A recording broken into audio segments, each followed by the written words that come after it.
What's going on? It's RJ, and I am back. And let's get right into it. Pray for Tua, man. That was a awful sight to see. That was a tragedy. Um, it's really unfortunate. It's a shame. Yeah, I kind of want to take back what I said last video about how much I believed in the team and that that it really was a back and neck injury, and it wasn't a head injury. I don't want to fully disagree with the team and go on a limb and say that they're completely wrong and they're doing this and that and they're awful. And, you know, there's an investigation going on with the team right now, about how it was, or if it was a concussion that Tua suffered and not some back spasms and a neck and an ankle injury, whatever that initial report was. I still think there should be some trust in the team that they were doing the right thing and that they really were monitoring him as they said that they were. And I think that there still should be more trust in the team than not, that they weren't just going to rush him back out there if it was a concussion, and that they were taking the time with him. And if it was a concussion, they wouldn't have played him. Either way, it's very unfortunate what occurred. Stuff. Obviously, hindsight's 2020. He probably should not have played that game. But if the doctors cleared him and they said it wasn't a concussion, and he's obviously a competitive football player, he wants to be out there and help his team win, then he's going to play. I mean, he's a fighter and he's been through a lot of adversity. He's finally getting into a rhythm. His coach loves him and believes in him. His team is getting behind him.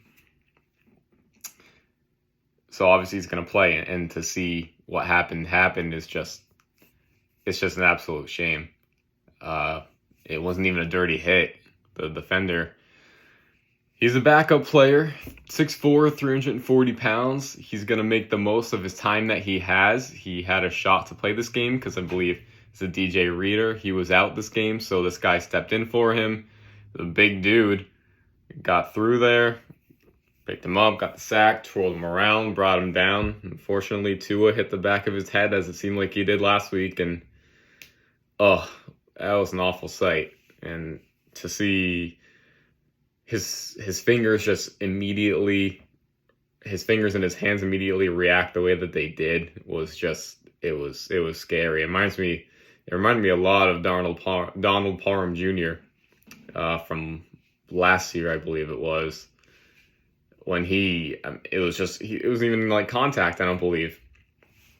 Went for the touchdown, fell down, hit his head in the back, and was just out cold. And then his hands were shaking when he was on the cart on the way to the room, obviously showing that there was some medical issues going on there. But yeah, man, to see that type of head trauma happen to Tua right after this injury, it's a really scary sight. And hopefully they keep him out. I would hope an extra week or two. Even if he's going to be in concussion protocol for probably the next game he's going to miss. Hopefully, I believe they announced already that Teddy Bridgewater will play. But I really hope that they take their time. Especially, I think they will, all things considered. It's tough. It broke my heart. My heart sunk when I saw that. Mike McDaniel did come out and say in an interview that, I mean, the relationship runs deeper than football. He loves him as a human, and he respects him as a human, and he would never want anything to happen to Tua or any of his players in this circumstance, and they would follow these necessary protocols and actions that would need to take place, come a head injury such as this and what happened last game. It's just tough, man. It's tough. You really hope that this last game, I really hope it was a neck injury or a back injury or something, because to suffer 2 concussions like that back-to-back games, and I mean, doctors have said that he could die. You can 2 concussions in the year, you can die from that, and you don't want to see such a young kid doesn't matter how much success he has or not. You don't want to see a young kid like this just suffer so early, not even in his career, but his lifetime. So you really got to be careful with this. You really have to take this easy, and it doesn't matter if he's ready to go or if reports say he's ready to go. Just take your time with this, Miami Dolphins. You got to look out literally for your own future. Who cares about right now? You're 3-1. So what? You were 3-0. It's only 3-0. It's only 3 games in the season. Last week you were only 2-0, and you had Tua back out there immediately. It doesn't matter what your success is going to run for a long time. You have so many young players and such a bright future. Take your time with this. This is your franchise quarterback, and not only that, this is just a young human being who's like 24 years old. Let him heal and let his brain and his body get resituated and get back to complete full strength, not just cleared to play full strength, but just everything. You need to let him rest, especially after being on the plane and stuff like that. I mean, that's not good either for your head and for elevation. And I don't know, maybe I'm just rambling on about that, but yeah, hopefully this investigation, hopefully everything is cleared out and they don't really find much.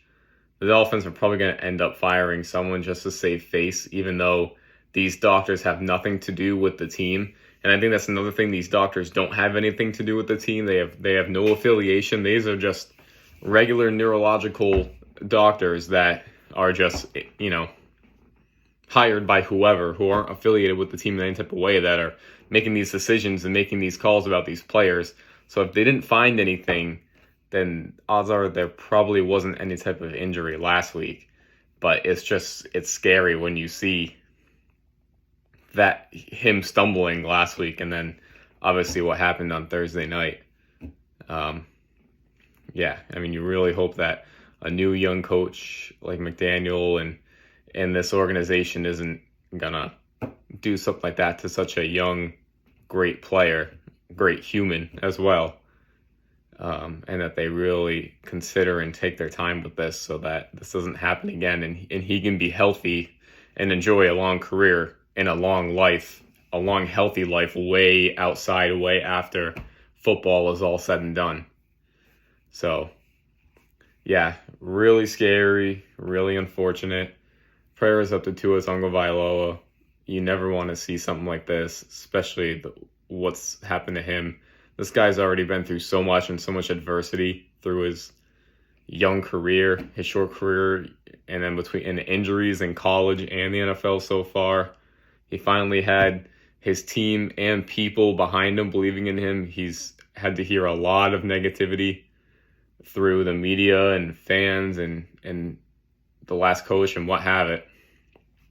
And also, if anything does come out from this, you bet Brian Flores is also thinking, hey, I wasn't wrong about this team, this organization. This is a really poorly ran organization, a really poorly ran and operated team, and higher up officials who don't treat their employees correctly. So I would also keep an eye out on that as well, because he might be spot on. Obviously there was something going on there already, but that might take this to a whole other level if they find anything with the Dolphins. So prayers up to Tua. Hopefully he's A-okay. Nothing else comes of this. He can be healthy and be out a while before he comes back. The team's fine with Teddy. I don't think there's that much of a drop-off. Just like there might be not that much of a drop-off between Cooper Rush and Dak Prescott. You can live with Teddy B for a while. He's an experienced, good vet. And I still think there's no reason to completely just bash a team. And media and the fans, they're all going crazy right now. You got people like Stephen A. Smith and Skip Bayless and all those people who just are so outlandish and say all these things just to get a couple ratings and a couple millions, which, do your thing, but yeah, I still have a little bit of trust in the team.